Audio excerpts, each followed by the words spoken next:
It is a very hot and sunny morning here at Hockenheim as we get set for the first qualifying session for Fanatec GT World Challenge Europe powered by AWS Sprint Cup. We are back on the Sprint Cup trail after all of that drama in our last endurance outing at Spa-Francorchamps.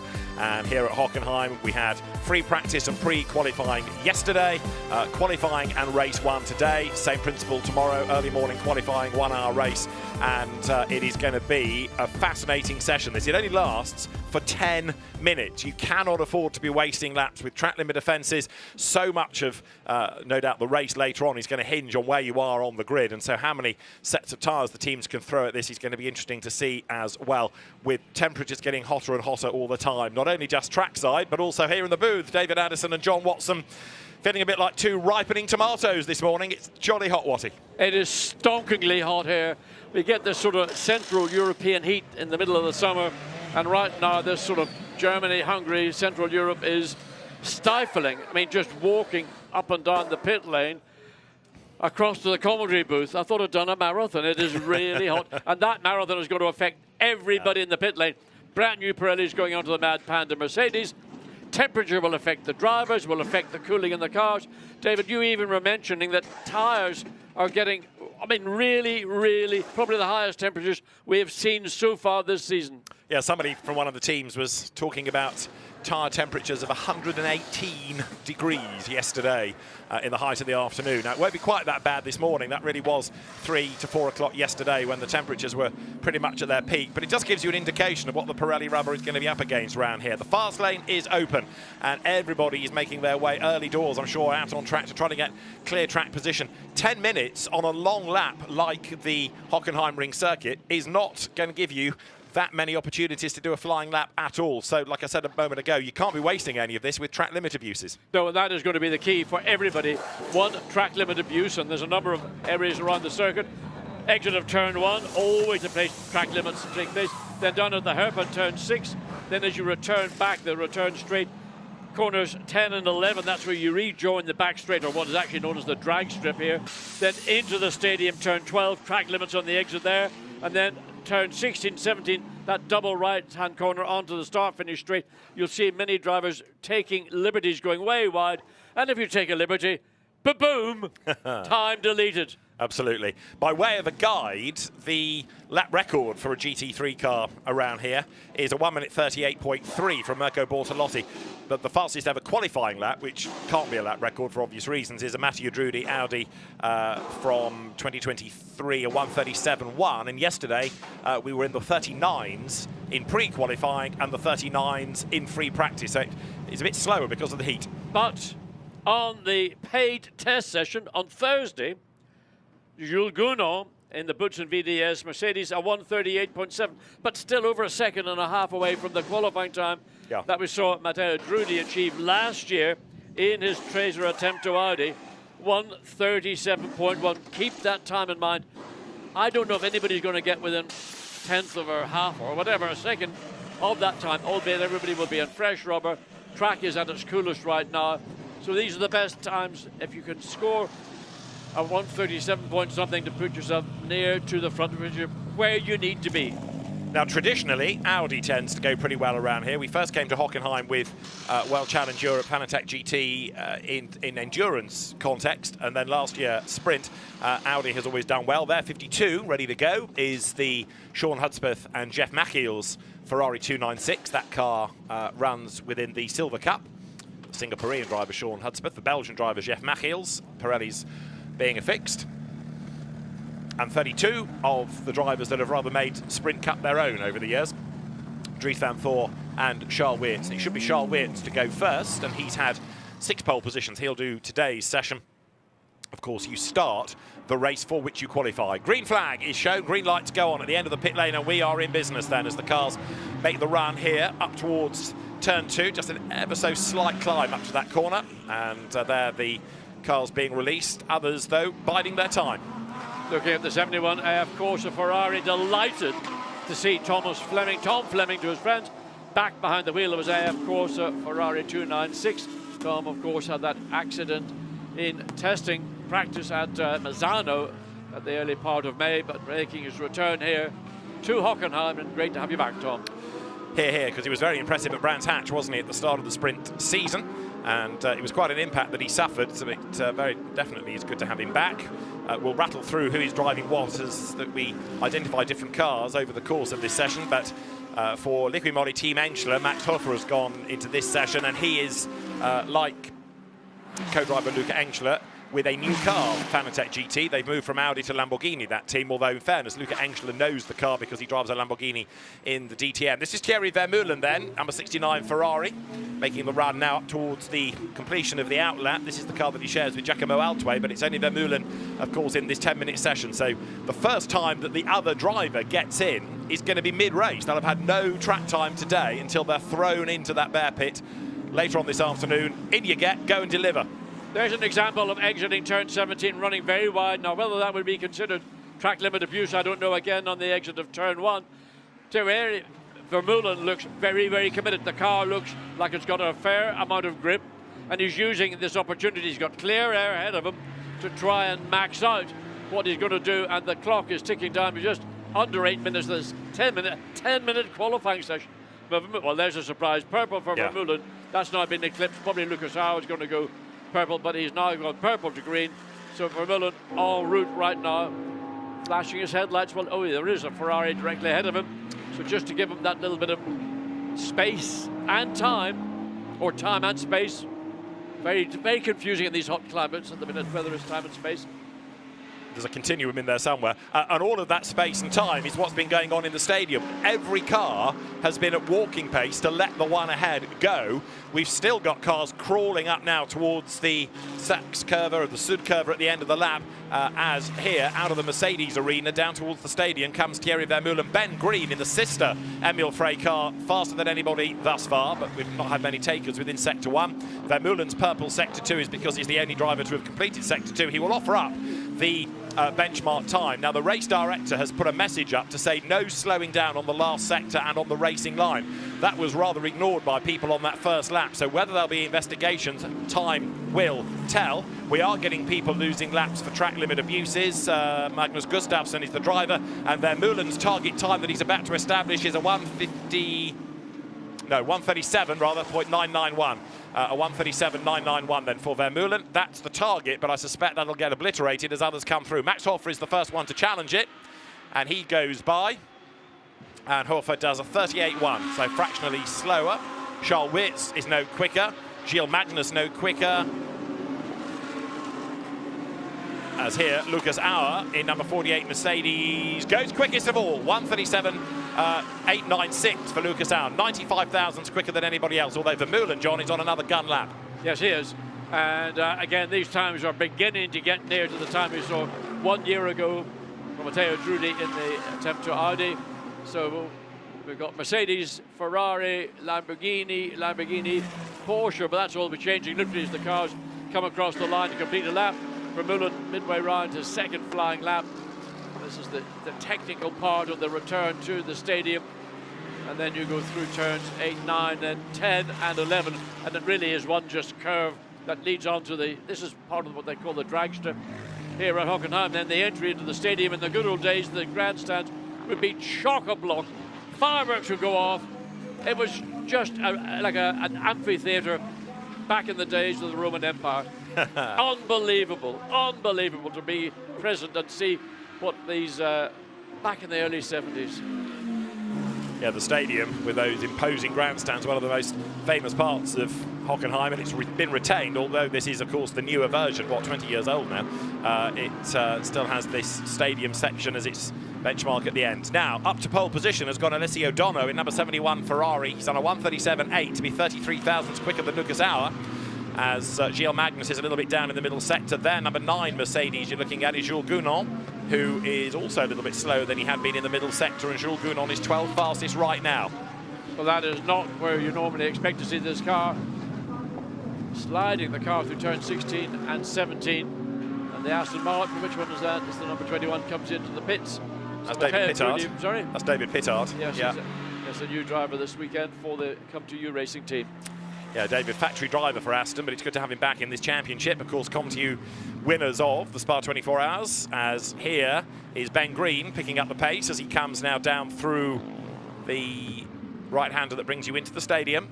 But I think possibly, is he backed out of it, coming in? I think he has now, into the Sachs curva.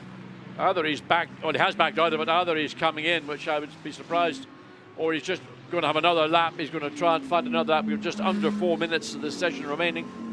We've got a new pole position car. It is Max Hoffer's Lamborghini, number 6. So first time out, Team Angela with the Lambo in this championship.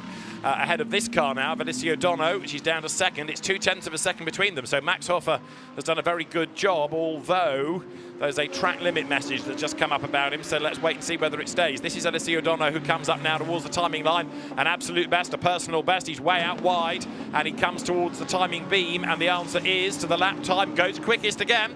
1:37.349 for Valicio Dono. That's 0.3 up on anybody else. That's great. And I mean, the Ferrari, I mean, I've looked at Vermeulen initially, one of the first Ferraris on the track. The Ferrari's looking particularly good right now. We've got 1, 2 in the top 4, 3 in the top 7. But again, it's track limit abuses, especially at that final turn 16, 17, that will be looked at. And if it's considered that you were gaining by running that far wide off the black stuff, then the time will be deleted. And that's the pressure every driver is under. Just under 3 minutes remaining. This is Benjamin Goethe with 2 personal bests to his name. Magnus Gustafsson has had more than 2 laps taken off him for track limit offences. He's not got a time on the board yet. Goethe goes through. He was 10th, and he's up to 4th in the Garage 59 McLaren. Good effort, 1:37.955. So it is Ferrari, Lamborghini, Mercedes-AMG, McLaren, Ferrari, Lamborghini in the top 6. Sandy Mitchell has gone 6th fastest. He was a race winner last weekend in the British GT Championship. And one of his rivals from that, Phil Keane, has just gone across the line in the Mad Panda Mercedes and put himself up to 17th fastest. So this is the exit out of turn 17. On to Starfley on board, Charles Fiat's number 32. What's missing this weekend from the WRT driver team lineup? A Valentino Rossi. A car number called number 46. Yeah. Yes, it takes a bit of getting used to. He's been such a mainstay of the SRO world for the last couple of years. Right, Ben Green's just gone up to 3rd for Emil Frey Racing, 1:37.813. Sandy Mitchell has pitted, possibly for a new set of boots, but he is already on a class pole position. So Valicio Dono, who is in silver, is on pole. Well, Ben Green right now on a stonking lap, fastest sector 1 on this current lap. And wait to see what he's going to conclude. He's in the middle sector right now, waiting for that middle sector to clock up. We're on board with Ben Green there. You can see the view from the Ferrari. And he's going to come into that second sector very shortly. Holding my breath. I can't hold it very long. Yeah, I'm going to have to take a breath because he hasn't come through the second sector yet. But he's got traffic directly ahead of him, which no doubt is going to pull over to the left, but that'll get through, and Ben Green is on his way. But it's a personal best, that middle sector, but still might be good enough to challenge the current fastest Ferrari, the 71AF Corsa of Valicio Dono. That section that you were just on board with, he came from the Mercedes arena, the short straight down towards the stadium. It really does feel narrow. You've got the walls on either side, and it just gives the impression of it feeling ever so narrow. This is Ben Green's last corner, 2 wheels over the curb, 2 on the tarmac. That is all good. Absolute best first sector, personal best in the second sector.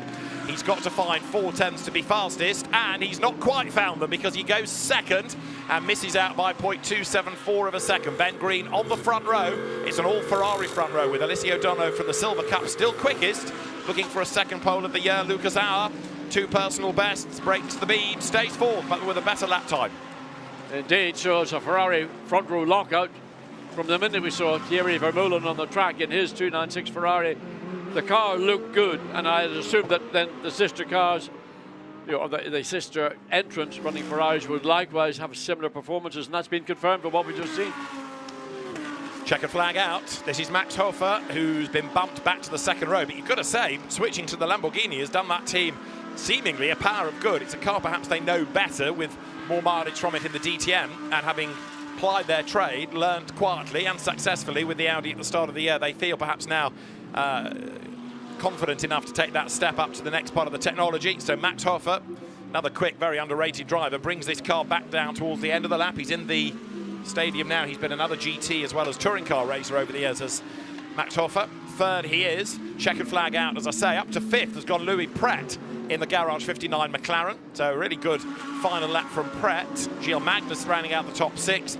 And can we get Hoffa back onto the front row? Sector 1 good, Sector 2 bad, ends up third then. Yeah, the final 2 sectors, you can see almost 4/10 down, in the middle sector almost 5/10 down, in the final sector. So, I mean, a great effort indeed by Max Hoffa.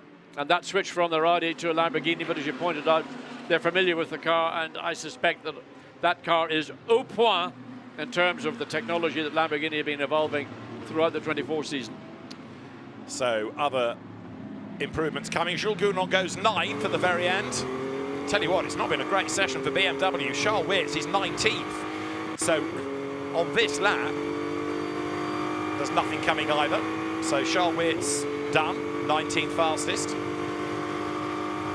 This is his in-lap you're riding on board now, because he's shown as having taken the checkered flag. So the best of the BMWs is actually Callum Williams, the Australian, 12th. Dan Harper for Century is behind him, 13th.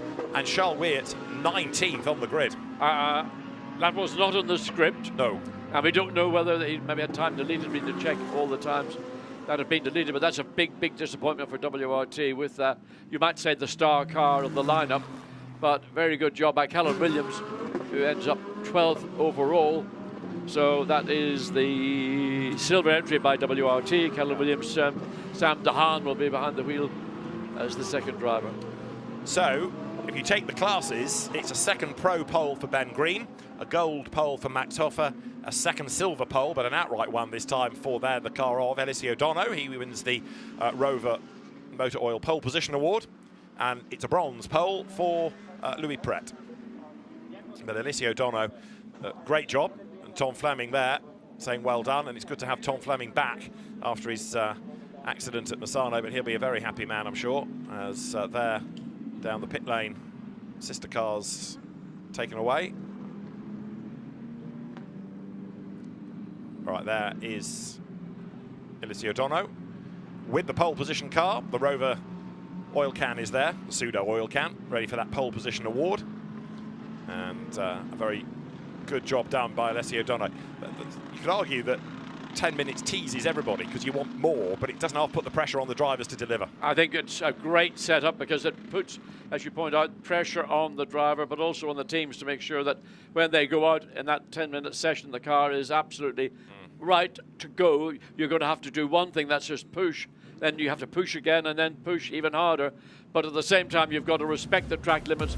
You don't want to go out and do a really fantastic lap and then final sector, you lose everything. So Eliseo O'Donoghue is fastest from Ben Green, and Lucas Auer third. O'Donoghue silver, green pro poles. Max Hoffa fourth, takes the gold pole. Louis Pret fifth, the bronze pole, ahead of Gilles Magnus and Benjamin Goethe. Thierry Vermeulen eighth, Jules Gounon ninth, and Sandy Mitchell rounding out the top 10. 11th, Dennis Marshall from Callum Williams and Dan Harper. Patrick Kuyler 14th. From Dylan Pereira and Lorenzo Petresi. Sean Hudspeth 17th, 18th Eddie Cheever, only 19th Charles Wirtz, just ahead of Phil Keane. 21st Simon Gachet, ahead of Hugo de Wilde. David Pittard 23rd, bit of a long way back, ahead of Marcus Pavarud and Nicholas Bart. Sven Muller's Porsche, that never got going, 26th, ahead of Alex Arca. Stephen Palette next from César Gazot, Dante Rapponge, Magnus Gustafsson and James Jakes rounding out the order. And again, you've got quite a few names there out of position. So the opening race will be fascinating to see what progress can be made. The race will be at 1:45, or we'll be on air at 1:45 with the build-up to the race a little bit later on to come. Right, let's hear from Eliseo O'Donoghue. He is there with Antonio Rankin. Eliseo, as far as comebacks go, this pretty much takes it. Yeah, I'm really happy. It was a really good lap.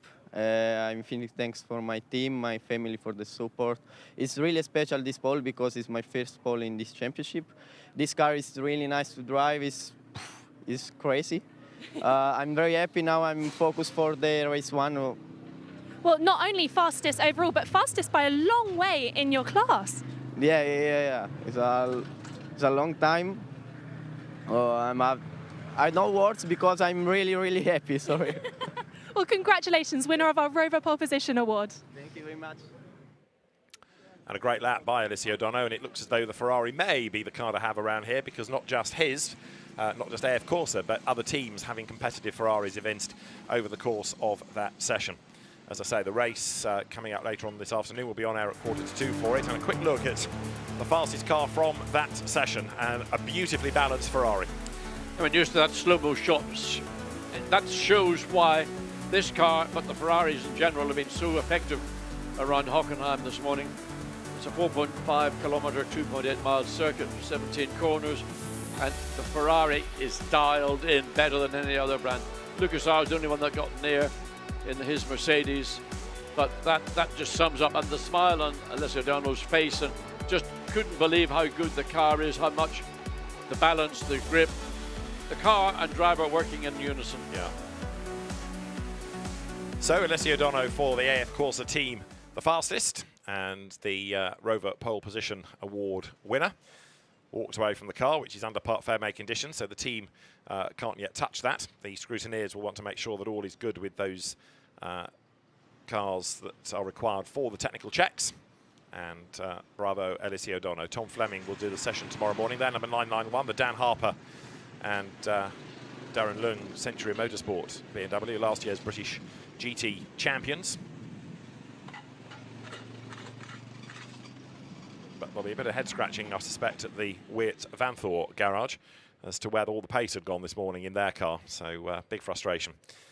It's a very busy weekend of GT action here at Hockenheim, with the GT2 and GT4 classes here as well.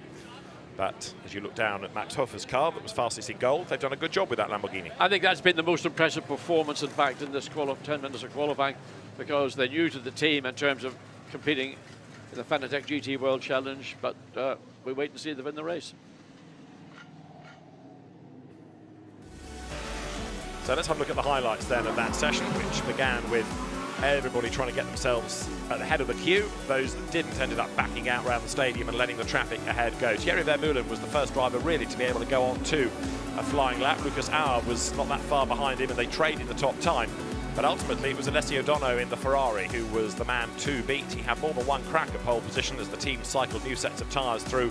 And so it's Ferrari on pole position. Alessio Donno in number 71 coming home as the driver to beat. Max Hoffer took the gold pole position and was third fastest outright. Silver pole position went the way of overall pole man Alessio Donno, with the pro pole to the Ferrari of Ben Green. Race 1 this afternoon should be an absolute cracker.